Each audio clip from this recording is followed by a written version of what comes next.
everybody, it's Keren here from tuppencecolored.co.uk, and thank you very much for joining me, and this is what I have been making today.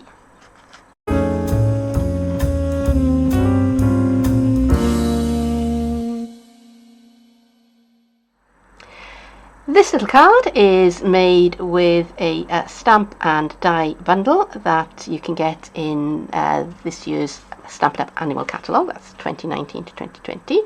And you may know that I am an absolute sucker for an action card, so when I saw that I could make a card that does this, it went straight to the top of my shopping list. Now, there are a couple of little things that you need to remember when you're making this card, as I found out by first of all making it wrong. So stay with me and I'll show you how to make it right.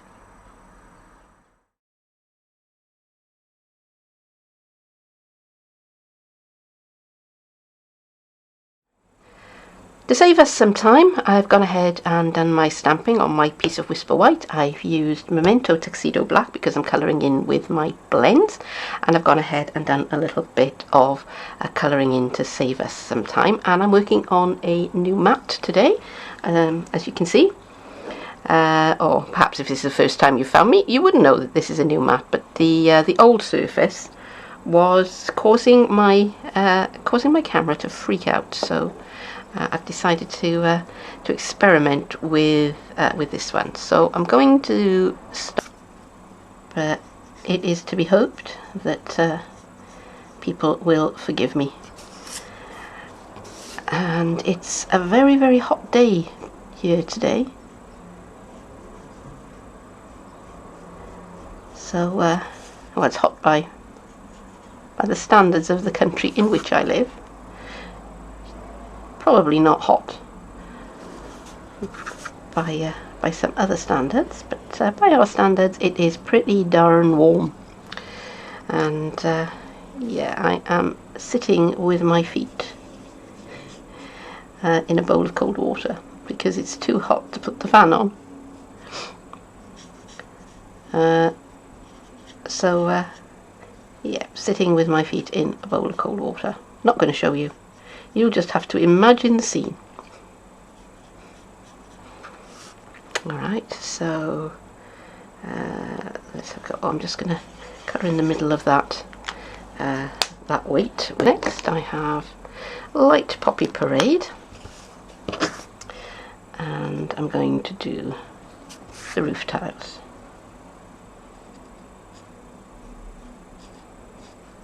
So you know, this is my kind of fantasy idea of a cuckoo clock.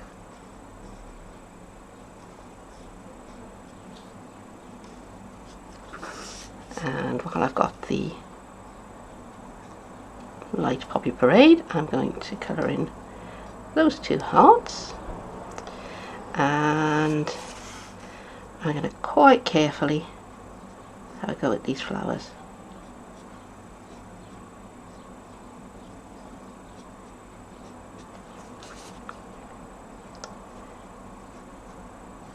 So I'm not doing anything special with the colouring. See, now why does my phone always ping when I'm filming? Does it all the time? And sometimes I cut it out, and sometimes I don't. Today I didn't. Now I think those are supposed to be leaves rather than flowers, but you know what?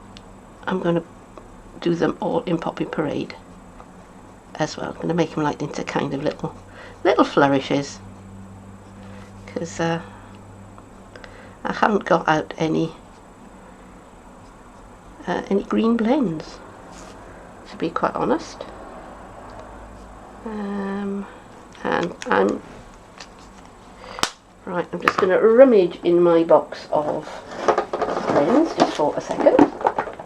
Excuse me, because I've decided that I do want to have some green in there as well. So I've got some dark mint macaron, which fortunately was quite near to the top of my box of blends, because the box of blends is getting quite full. Because what I usually do is I add in some of the colours that I am missing whenever I make an order. So I'll just add in 1 or 2. And that way I am building up my collection. Because I really, really do like these pens. They are kind of a lot of fun to work with. Now, I know maybe you're a fan of your Copic markers, which is great, but they're kind of an investment, and I don't do enough of the colouring to really make it worth my while. So that was Dark Melon Mambo.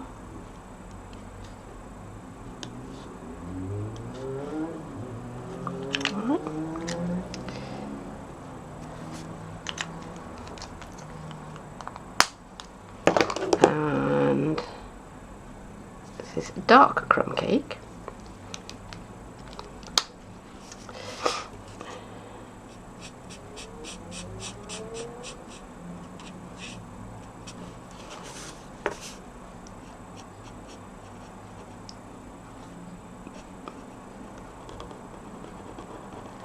And in case you're interested, that is coloured in bronze, that is coloured in Light and Dark Poppy Parade. And let's bring in the bronze again. And I'm using the kind of bullet end rather than the brush end for doing my colouring in.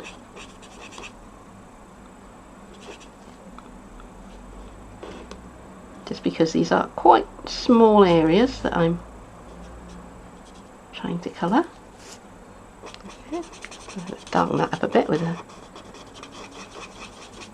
another layer of colour. Just make it a wee bit darker so that the little cuckoo stands out a little bit. Okay. And let's have a go at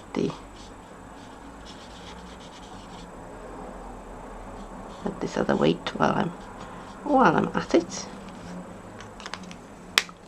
A bit of bronze.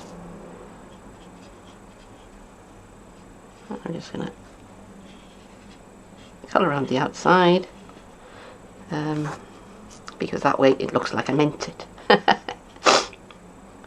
And I didn't just colour outside the lines by accident. Alright, so what's left? For the centre of the clock, I could leave that white, but I'm going to colour it in with ivory.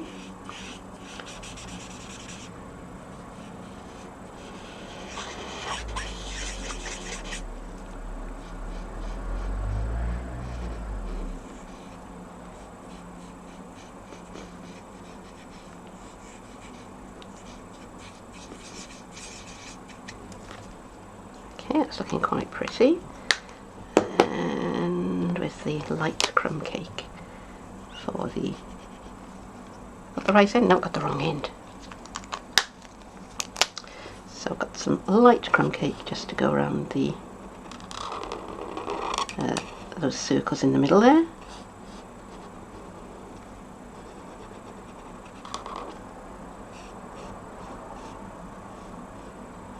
About there. And light pool party to colour in.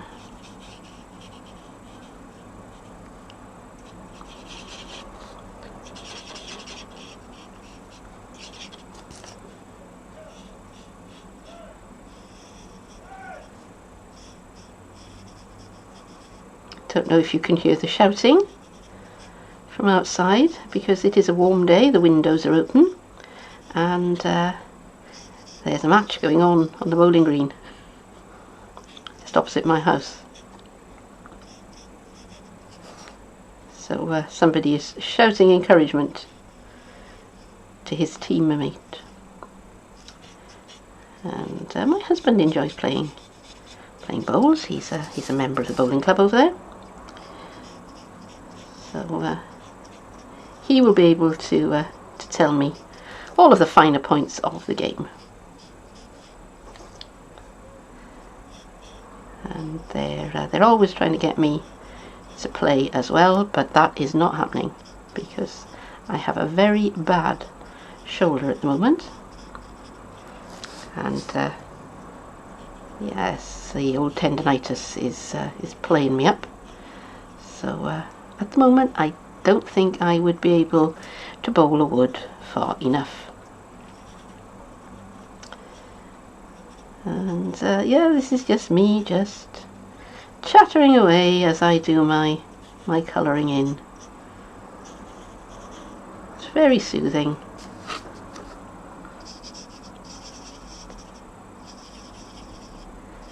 And I'm probably going to fast forward this bit anyway, so I'm just talking about any old thing that comes into my head, which is nice.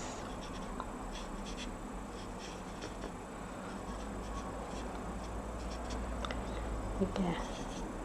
Because I think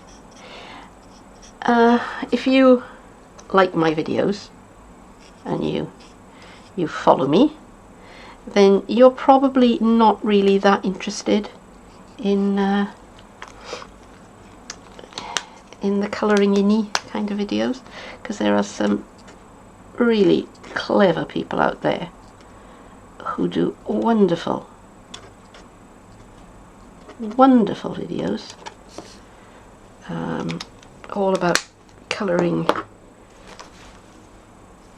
in with the alcohol markers, and they do such a brilliant job. And I cannot do that kind of work. I just can't. I'm in complete admiration of those people, but I am not one of them. Okay, so that was Light Pool Party. I'm just going to have just a hint of the darker Pool Party just here and there in the corners, just to give it some depth, to make it look like that's in shadow.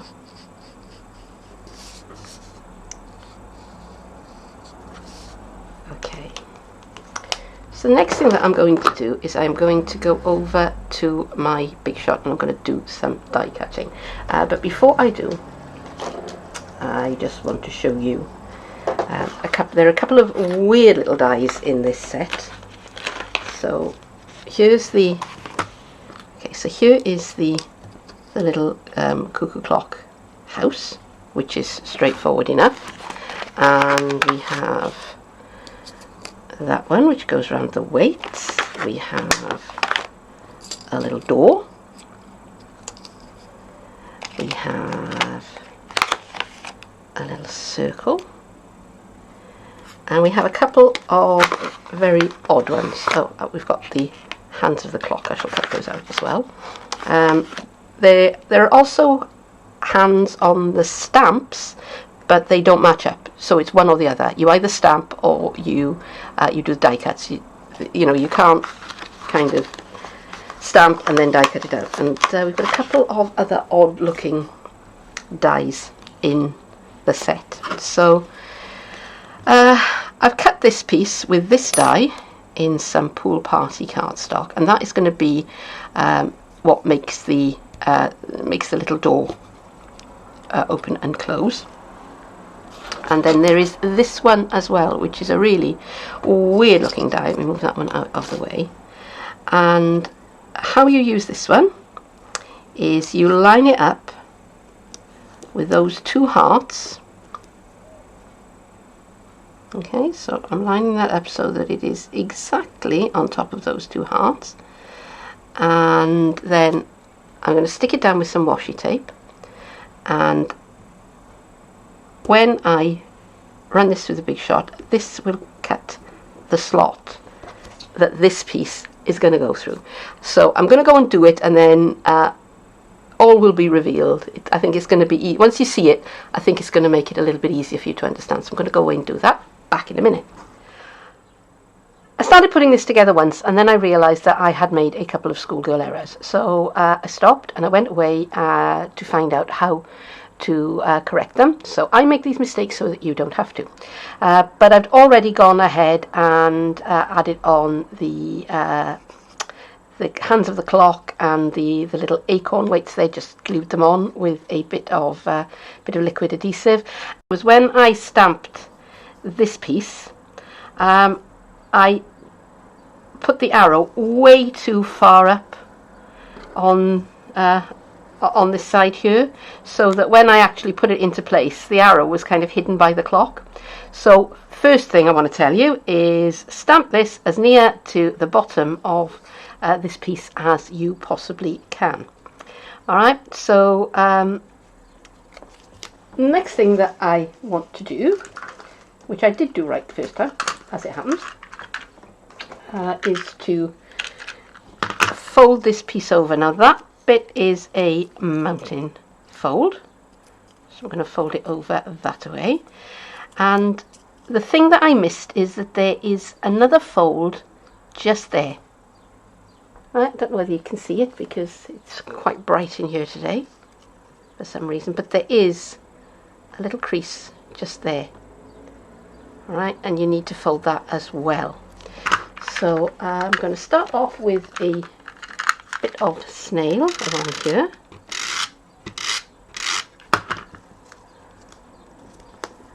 And I'm going to press that down. And it's so warm that the snail doesn't want to stick.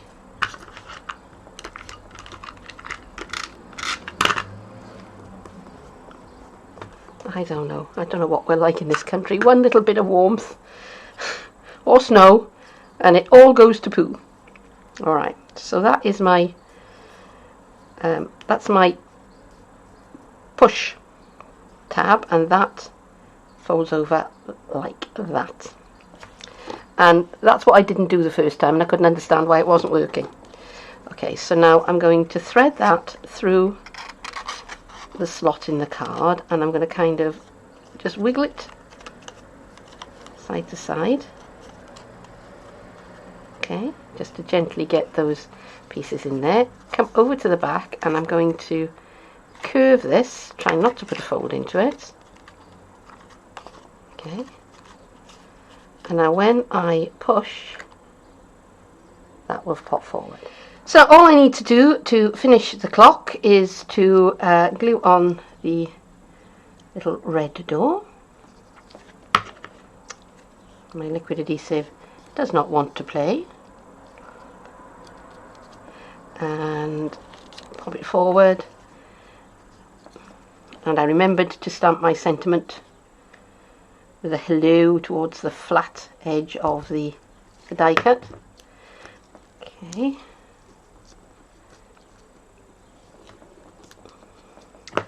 And the pendulum goes onto the bottom of that piece here.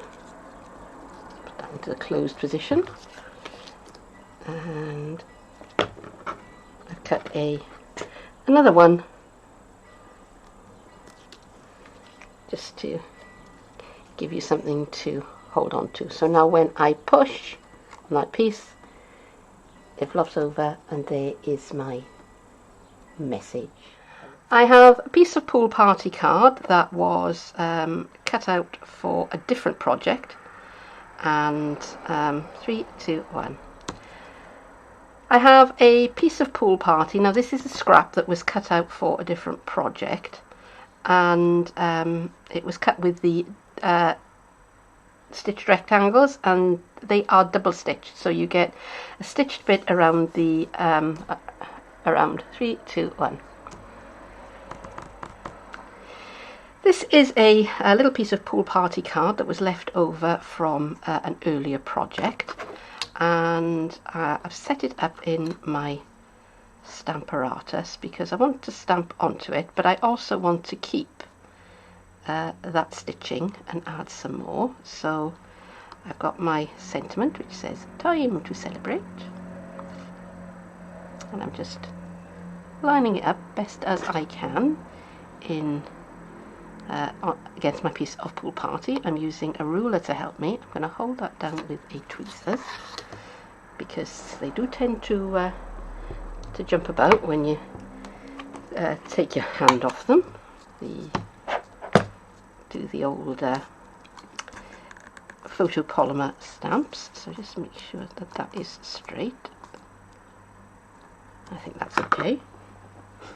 Okay, I'm going to give this just a little wipe before I start because I tried this a little bit earlier on and I got a great big black blot, which I think probably came off my ink pad. So I'm inking it up with my Memento Tuxedo Black and stamp. And if it's not straight, I've got the other end along there. But yeah, I'm reasonably happy with that. Okay, so I'm just going to clean this up before I put my thumb in it. And I'm going to explain what I'm going to do next. So I'm going to take this along to my Big Shot, my die cutting machine. And I have another one of the stitched rectangles, which is bigger than that one. And I'm going to place it like that on my cutting mat, and then I'm going to run it through. And if I've done it right, what I should get is a small rectangle with the stitching all the way around. Wish me luck. So now I'm going to put it all together. I have a piece of 3, 2, 1.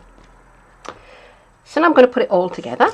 I've got a piece of Poppy Parade DSP from the Brights pack, and I've got a Coastal Cabana card blank, which is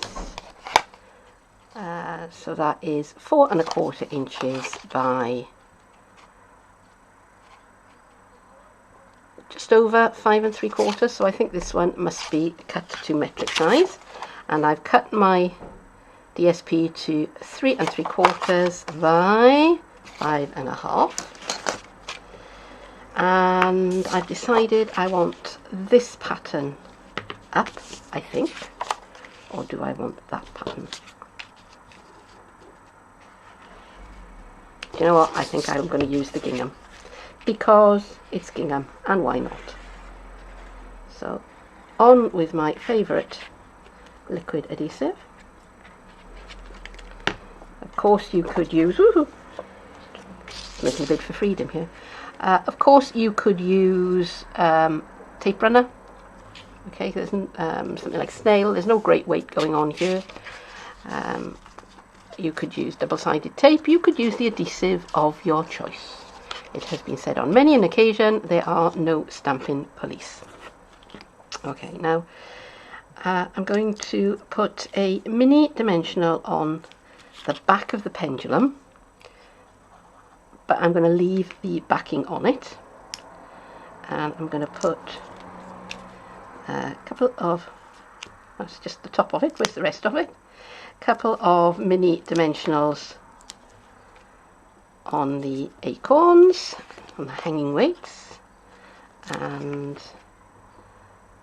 I'm going to put some dimensionals on the back of the cuckoo clock, and I'm keeping well clear of that area there, because that, when I push that, that is where that will fold up into. So I want to make sure there's nothing in there that it could catch on.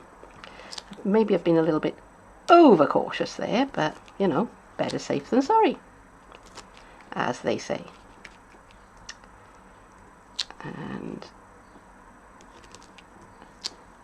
just a couple on either side of the mechanism, just to keep it running where I want it to.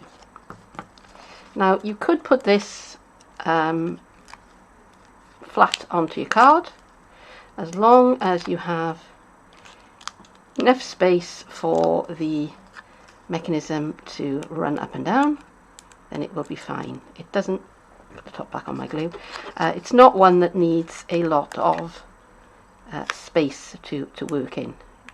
Now there is a mechanism We don't have a die for it, but I have made a card with it. There is a mechanism where when you pull on the tab, the you know, it makes an aperture open, or it makes a little door open. But that one does need a little bit of space behind it to make it work properly.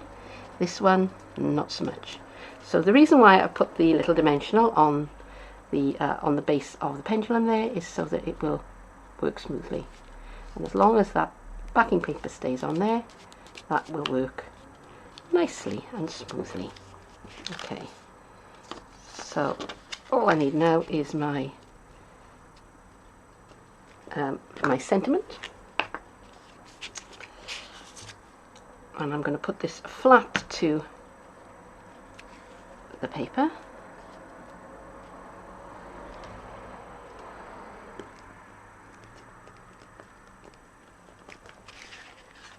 And I'm going to call that finished. So there it is, that is the finished card, and I hope that by showing you the mistake that I made, I prevented you from making the same mistake, because I was kind of pushing away on this little bar and absolutely nothing was happening, and I was going, well, how can I try and sell this to people when I can't make it work myself? But as long as you follow the instructions, the mechanism does work. So that is it for today. Thank you very much for joining me. Would love it if you came back and saw me again sometime soon. But for now, bye bye.